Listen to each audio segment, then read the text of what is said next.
Hello छात्रों, good morning. देखिए, class 8वीं सब्जेक्ट मैथ और यानी हमारा जो अभी प्रश्नावली हमने चालू नहीं की है, अभी वैश्विक ज्ञान ही चल रहा है। यानी देखिए, आज हम कराएंगे आपको महत्तम समापवर्तक तथा लघुत्तम समापवर्तक एचसीएफ एंड एलसीएम। तो अब देखिए, मैसे और लैसे, शॉर्ट नाम इसका मैसे और लैसे।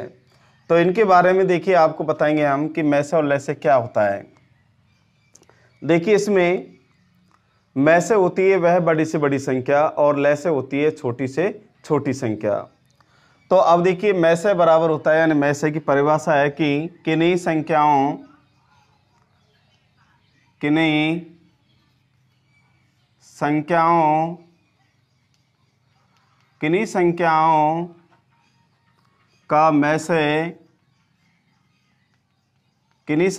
का मैसे वह बड़ी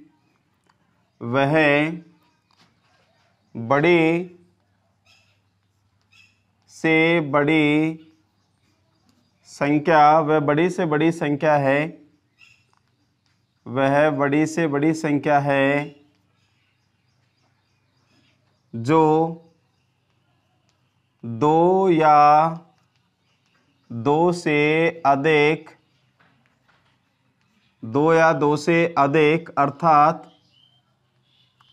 अर्थात उन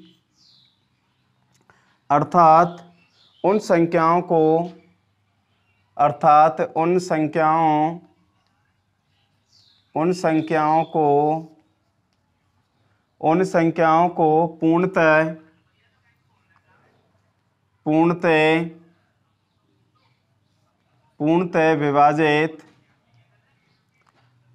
विभाजित कर दे।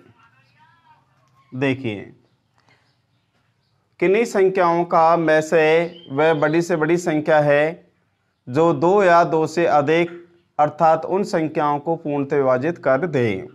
इसका मतलब बड़ी से बड़ी संख्याएं कि वह संख्या में से वह संख्या होती है जो बड़ी से बड़ी संख्या लें, तो उनमें से यानी दो या दो से अधिक संख्या लें तो उनको यानी वो क्या कर दे, यानी विभाजित कर दे, तो उन्हें हम क्या कहते हैं, मैसे कहते हैं। अब देखिए, मैसे की दो विधि हैं।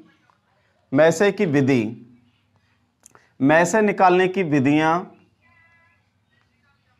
तो देखिए विधि होती है कितनी, एक तो होती है यानी भाग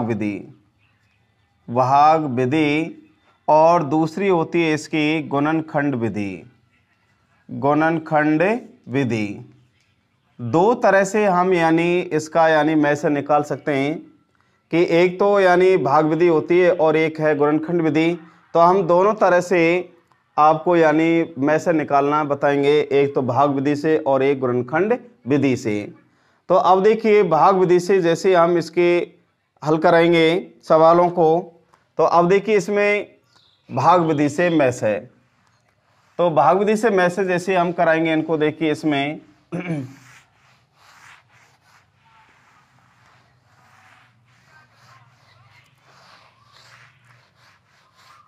देखिए पहला पॉइंट है भाग विधि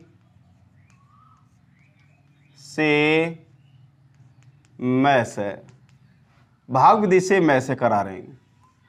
तो भाग विधि से मैसे कराएंगे, तो देखिए इसमें पहले हम आपको कुछ समझाएंगे। जब किन्हीं संख्याओं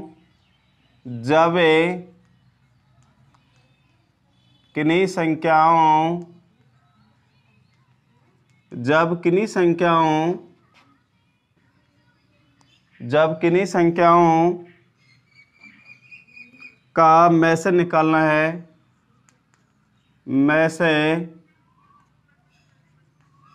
निकालना है, तो पहले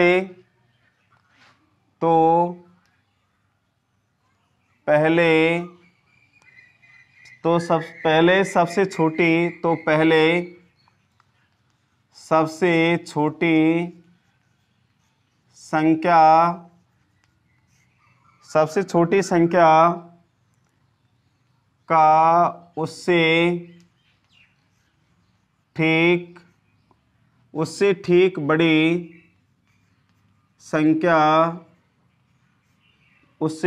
बड़ी संख्या में भाग देते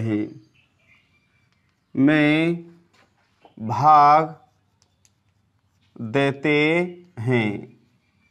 यानी जब किन्हीं संख्याओं का में से निकालना है तो पहले सबसे छोटी संख्या का उससे ठीक बड़ी संख्या में क्या देते हैं, हम भाग देते हैं। तो भाग देते हैं तो और जितना शेष बचता है और जितना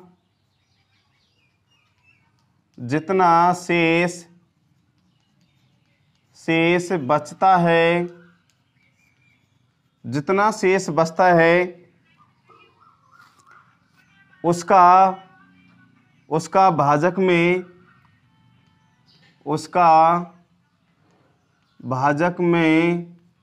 भाग देते हैं। उसका भाजक में भाग देते चले जाते हैं। भाग देते चले जाते हैं और जितना शेष बचता है उसका भाग देते चले जाते हैं और जिस संख्या का भाग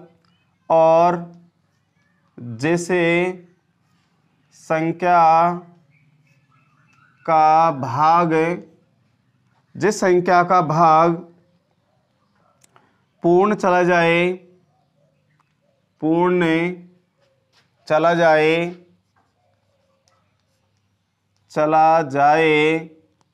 उस संख्या का, यानी जिस संख्या का भाग पूर्ण चला जाए तो वह हमारा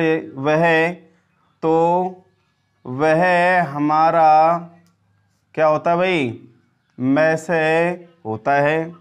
तो वह हमारा में से होगा यदि तीसरी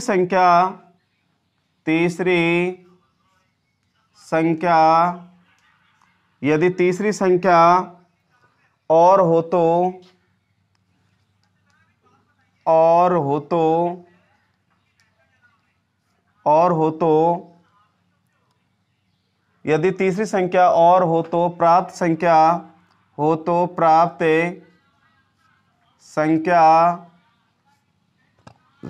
संख्या का उस संख्या में भाग देते हैं।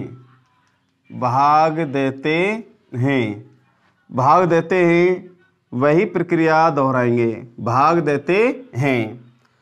तो अब उसके बाद में देखिए मैंने लिखा है कि जब किन्हीं संख्याओं का में से निकालना है तो पहले सबसे छोटी संख्या का उससे ठीक बड़ी संख्या में भाग देते हैं और जितना शेष बचता है तो उसका भाजक में भाग देते चले जाते हैं और जिस संख्या का भाग पूर्ण चला जाए तो वह हमारा क्या होगा, में से होगा। और यदि कोई तीसरी संख्या हो तो उसमें भी उसी संख्या का प्राप्त संख्या का ये उसमें भी क्या देते हैं, भाग देते हैं और भाग दे देते हैं तो उसमें भी वह पूर्ण चले जाता है तो वही संख्या उसकी क्या है, में से होती है।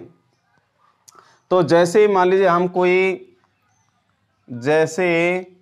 हम कोई उदाहरण लेते हैं, यानी 280, यानी देखिए इसमें 26, 91 और 117, 26, 91 और 117। तो ये हमारी संख्याएं कुछ 26, 91 और 117। तो इनमें से देखिए जब किन्हीं संख्याओं का में से निकालना है तो सबसे छोटी संख्या का उससे ठीक बड़ी संख्या में क्या देना है, भाग। तो सबसे छोटी कौन सी है, 26। तो 26 का भाग लगाना है, किस में लगाना है, हमें 51 में लगाना है। तो अब देखिए 51 में लगाना है तो इसमें देखिए 26 का भाग 51 में देना है इसमें में। तो अब देखिए 91 में दें इसका भाग तो यानी गया कितनी बार, देखिए 3 बार गया इसमें। 6 दून 12, 3 दून 6 और 1 7, वो सॉरी 6×18, 6×18 और 3×2 6 और 1×7 यानी 78। तो 11 में से 8 घटा दो, कितने बच गए 3 और यहाँ 8 13। अब देखिए मैंने लिखा है कि जितना शेष बचता है तो उसका भाजक में भाग देते हैं। तो शेष कितना बच गया 13 बच गया शेष। तो इस शेष का और इस भाजक में क्या देना है, भाग देना है। तो 13 का भाग देना है किसमें 26 में। तो कितनी बार गया 2 बार गया, 13 दूनी 26। तो शेषफल क्या बच गया 0 बच गया। अगर ये दूसरी तीसरी संख्या हमारी नहीं होती तो इसका में से कितना था 13 ही है, परंतु अब इस 13 का और 117 में और क्या देना हमें भाग देना है। तो अब देखिए 100 यानी 13 का और 117 में भाग देना है। मैंने यही लिखा है कि और जिस संख्या का भाग पूर्ण चला जाए तो वह संख्या में से होगी। यदि तीसरी संख्या और हो तो प्राप्त संख्या का उस संख्या में भी क्या देते हैं भाग देते हैं। अगर तीसरी संख्या है तो प्राप्त कितनी, प्राप्त कौन सी संख्या होगी 13। तो इस 13 का भी हमें इस 117 में क्या देना है भाग देना है। तो 117 में भाग देंगे। देखिए इसमें गया कितनी बार 9 बार गया। तो 9 तिया 27 और 9 और 2 11। तो इसका मतलब शेषफल क्या बच गया 0। तो इसका इस संख्या का इनका में से कितना है 13 है। तो में से कितना है 13। तो अतः 26 91 117 का HCF कितना होगा भाई 13 है। तो अब देखिए दोबारा कि भाग विधि से जैसे हम में से निकाल रहे हैं कि जब किन्हीं संख्याओं का में से निकालना है तो पहले सबसे छोटी संख्या का उससे ठीक बड़ी संख्या में क्या देते हैं भाग देते हैं। तो हमारी ये 3 संख्याएं हैं। तो सबसे छोटी इसमें कौन सी 26 है। तो 26 से अगली यानी ठीक बड़ी संख्या कौन सी 51 में है। तो 26 का हमें 51 में भाग देना है। तो 26 का भाग 51 में देंगे तो गया 3 बार। तो शेष बच के कितना 13 बच गया। तो ठीक बड़ी संख्या में भाग देते हैं और जितना शेष बचता है उसका भाजक में क्या देते हैं भाग देते चले जाते हैं। तो शेष कितना बच गया 13। इस 13 का और भाजक कितना है 26। तो हम इस 13 शेष का और 26 में क्या देते हैं भाग देते हैं। तो यानी इसमें चलेगा कितनी बार 2 बार। तो इसका मतलब सीधा सीधा चले गया। तो कितना आ रहा है इसका 13 आ रहा है। तो जिस संख्या का भाग देने पर यदि जिस संख्या का भाग देने पर शेषफल 0 आ जाए वही क्या होता है उसका में से होता है। तो इसका मतलब कौन सी संख्या है वो 13 है, क्योंकि इसी का हम भाग दे रहे हैं। परंतु अब यहाँ हमारी तीसरी संख्या है तो मैंने लिखा है यदि तीसरी संख्या और हो तो प्राप्त संख्या का उस संख्या में भी क्या देते हैं भाग देते हैं। तो इसका मतलब तीसरी संख्या हमारी 117 है। तो यहाँ भाग देने पर किस संख्या भाग देने पर शेषफल 0 आए 13। तो 13 का इसमें क्या देना है भाग देना है। तो यहाँ पूरा पूरा गया। तो इसका मतलब यहाँ भी शेषफल क्या आ गया 0 आ गया। तो शेषफल 0 आ गया। तो इसका मतलब 26 91 117 का और यानी HCF कितना है 13 है। तो ये है भाग विधि।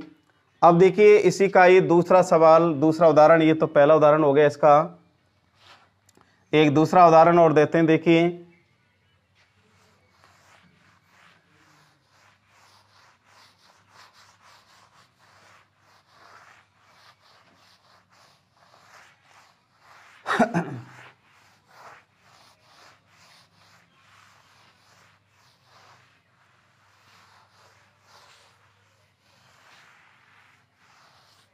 तो इसका देखिए हम दूसरा उदाहरण देते हैं 280 यानी दूसरा उदाहरण है 280 और 735 का में से ज्ञात कीजिए। यानी देखिए दूसरा उदाहरण है 280 और 735 का में से ज्ञात कीजिए। तो अब इसका भी हमें क्या निकालना है में से निकालना है। तो अब में से निकालने हैं तो देखिए इसमें जैसे ही आप इसको हल करेंगे तो यानी छोटी वाली संख्या 280 बड़ी है 735। तो छोटी का 280 का और 735 में क्या देना है भाग देना है। इसमें 2 ही संख्या है तीसरी संख्या नहीं है। तो अब देखिए 280 का इसमें भाग देंगे तो 2 बार गया 0 8 दूनी 16 4 5 घटाएं तो 5 बच गया। 13 में से 6 घटा दें तो 7 6 हो गए 175। तो 175 का अब इसका इसमें भाग देते चले जाओ 175 ये शेष बच गया। तो शेष बच गया तो 175 का 280 में भाग दें तो कितनी बार गया 1 बार 175 5 बच गया 0 और 105। अब 105 का फिर इसमें ये शेष बच गया, तो अब शेष बच गया तो यानी इसका 105 का 175 में भाग दें तो कितनी बार गया, एक बार। 105 तो 0 7 70। अब 70 का इसमें लगा दो भाग, ये शेष बच गया। तो यानी जब तक शेषफल 0 नहीं आता है तब तक हमें इसमें क्या देते चले जाना है, यानी भाग देते चले जाना है शेष। अब 70 का 105 में भाग दें तो कितनी बार गया, एक बार। 70 तो यहाँ घटाइए 5 और 35। अब उसके बाद में 35 का ये शेष बच गया, तो 35 का फिर 70 में भाग लगाओ। 70 में तो 35 दूनी कितने हो गए, 70। तो इसका मतलब शेषफल क्या आ गया, 0 आ गया। तो कौन सी संख्या थी जिसका भाग देने पर शेषफल 0 आ गया, तो वो कौन सी है, 35 है। तो यहाँ लिखना है कि अतः 280 और 735 का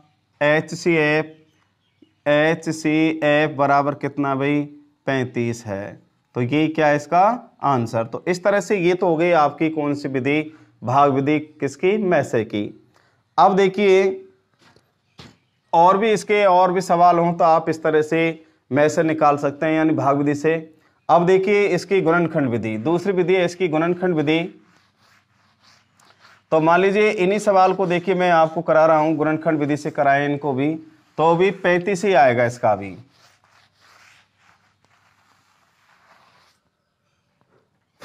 तो देखिए इसमें दूसरी विधि है कौन सी, गुणनखंड विधि। गुणनखंड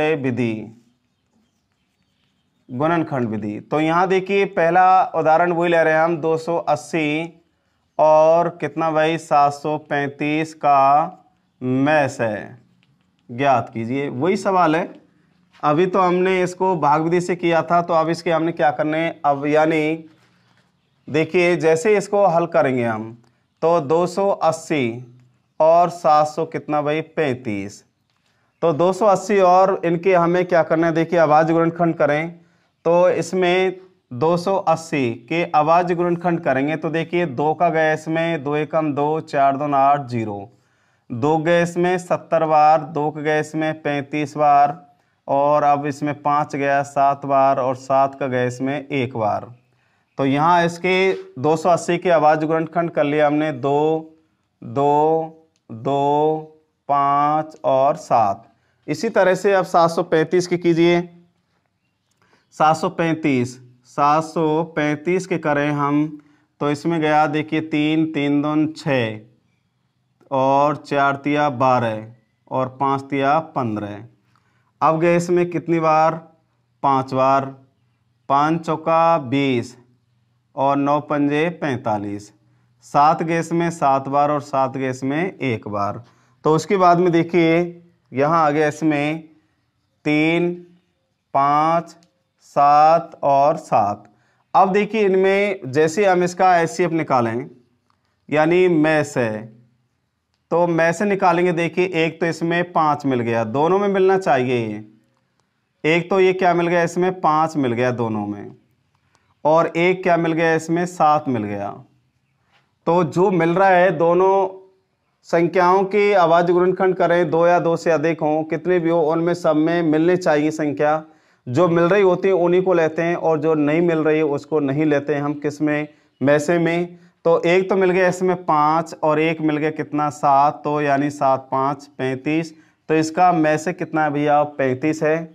यदि मैसे में जो अब 2 2 के इनमें है परंतु इसमें नहीं है, 3 का इसमें ऊपर नहीं है, ये 7 इसमें तो है परंतु ऊपर नहीं है, अब तो इनको छोड़ देंगे, किसी को भी नहीं लेंगे। जो मिल रहा है, जो यानी मिल रहा होता है उसी को लेते हैं, किसमें, मैसे में।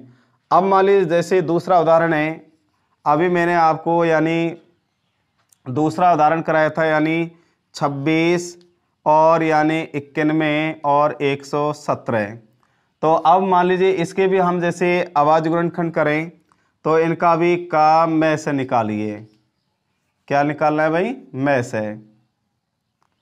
तो अब देखिए इसमें इसके भी हम जैसे 26 और 91 और 117। अब इनकी देखिए 26 की गुना करें तो 2 गुना 13 दूनी 26, कितना आ गया भाई, 13 दूनी 26। एक तो हो गया 13 और एक आ गया कितना, 2। उसके बाद में इसके 91 करें तो 91 के गए, देखिए इसमें 13 सत्ते 91, तो 7 और कितना 13। अब 100 इसका करें हम 117 का, तो 117 के देखिए अभाज्य खंड 117 के करें तो 3 के गए इसमें, 3 तिया 9, 9 तिया 27, फिर 3 गया 13 बार, और 13 के गए इसमें कितनी बार, 1 बार। तो उसके बाद में देखिए 3 और इंटू 3 और कितना भाई 13। अब जैसे ही हम इसका में से निकालें तो अब इसमें केवल तीनों में और क्या मिल रहा है भैया, 13 मिल रहा है। 2 ऊपर है, नीचे नहीं है इनमें, 7 इसमें ऊपर और नीचे वाले में नहीं है, 3 नीचे वाले में परंतु ऊपर वाले में नहीं है, तो इनको भी हम क्या कर देंगे, छोड़ देंगे, नहीं लेना है। क्यों नहीं लेना है, क्योंकि ये नहीं मिल रहे हैं गुणनखंड हमारा। क्या मिल रहा है, 13 तीनों में, तो इसका में से कितना होगा भैया, 13 होगा इसका में से। कितना हो गया इसका में से, 13, जो यही क्या है इसका आंसर। तो ये है आपकी कौन सी विधि, गुणनखंड विधि।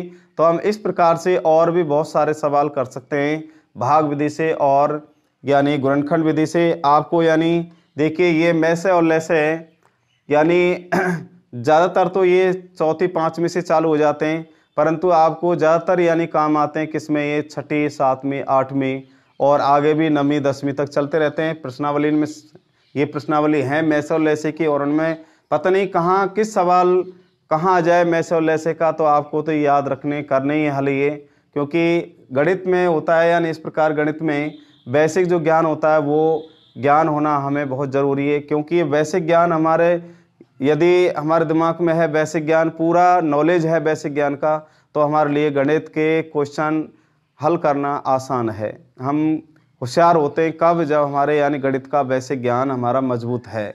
और अगर गणित का बेसिक ज्ञान हमारा मजबूत नहीं है तो हम गणित में क्या है, बिल्कुल वीक हैं, कमज़ोर हैं, क्योंकि ये सवाल हमसे नहीं हो पाते और हम फिर इससे क्या होते हैं, दूर भागते हैं।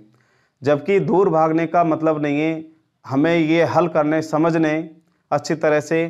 तो अब देखिए इसमें ये हमने आपको मैसे और लैसे बता दिया, अब आपको बताएंगे हम लैसे। मैसे की दोनों विधि मैंने आपको भाग विधि और गुणनखंड दोनों हल करा दिए। आप इसी प्रकार के और भी अन्य सवाल कर सकते हैं।